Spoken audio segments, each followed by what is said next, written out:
ఏదైతే ఈ ఓటు ద్వారా మరి వాళ్ళు చేస్తున్నారో దాన్ని కూడా నేను సాగిస్తూ మరి నాకు సహకరించిన పట్టభద్రులు, ఎందుకంటే పట్టభద్రులు చూస్తున్నాం పెద్ద సంఖ్యలో హైదరాబాద్ నుంచి ఇక్కడెక్కడి నుంచి కూడా వాళ్ళు వేస్తున్నారు. వాళ్ళు ఓన్లీ నా నంబర్ 2 పక్కనే వేశారు, కానీ వాళ్ళు చేసిన పొరపాటు ఒకటి ఏంటంటే మళ్ళీ 0-2 అని వేశారు అంతే. ఇంకెక్కడ 1 లేదు, 3 లేదు, ఏమి లేదు. సో ఈ రకంగా వాళ్ళ సంపూర్ణ మద్దతు ఉన్నట్టుగా నేను భావిస్తున్నాను. కాబట్టి పట్టభద్రులందరికీ కూడా ధన్యవాదాలు. అయితే ఇక్కడ గమనించాలి, ఇది మనం నైతికంగా విజయం సాధించాము.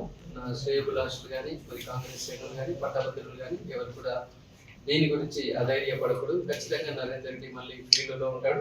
యాక్టివ్ కాంగ్రెస్ కార్యకర్తగా మరి ముఖ్యమంత్రి గారు రేవంత్ రెడ్డి గారు, తర్వాత పిసిసి ప్రెసిడెంట్ మహేష్ కుమార్ గౌడ్ గారు ఎలాంటి బాధ్యతలు అప్పగించినా కూడా ఖచ్చితంగా నేను పార్టీకి సేవ చేస్తూ పట్టభద్రులకు నేను ఏవేవి హామీలు అయితే ఇచ్చానో గెలిచిన అభ్యర్థి కంటే ముందుగా అవన్నీ కూడా యాక్టివ్ రోల్ ప్లే చేస్తూ నేను ఎక్కడెక్కడ ప్రామిస్ చేశానో వాళ్ళందరికీ కూడా అండగా ఉంటూ ముఖ్యమంత్రి గారి దగ్గర కూర్చొని అవన్నింటిని కూడా సాల్వ్ చేయడానికి రేపటి నుంచి కార్యాచరణ ఉంటుంది అని కూడా సో ఎట్టి పరిస్థితుల్లో వెనుక అడుగు వేసేది లేదు. రాబోయే రోజుల్లో ఇంకా క్రియాశీలకంగా ముఖ్యంగా కరీంనగర్ కాంగ్రెస్ పార్టీని అయితే బాగా బలోపేతం చేయాల్సిన అవసరం ఉంది. కాంగ్రెస్ శ్రేణులకు ఇక్కడ ఒక కింది స్థాయి శ్రేణులకు ఇక్కడ ఒక లీడర్ అవసరం అనేది ఉన్నది.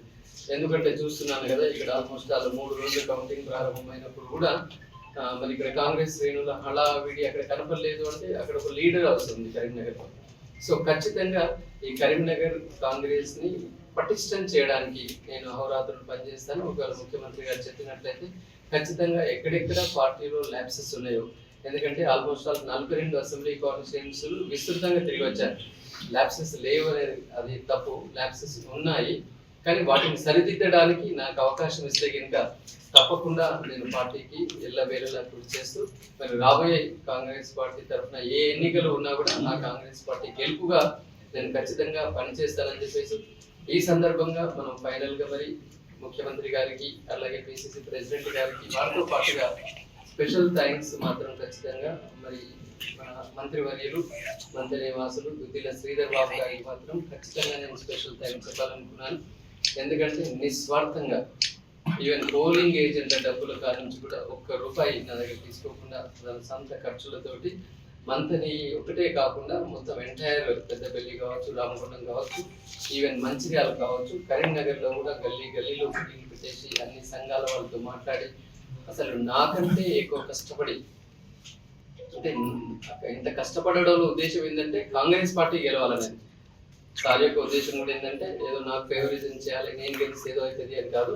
కాంగ్రెస్ పార్టీ గెలవాలి చాలా కసిగా పనిచేసిన చాలా మందిలో కొన్న ప్రభాకర్ గారు పనిచేసి ఉన్నారు, అందరూ పనిచేశారు. కానీ ముఖ్యంగా స్పెషల్ థ్యాంక్స్ మాత్రం శ్రీధర్ బాబు గారికి ఖచ్చితంగా చెప్పాలి.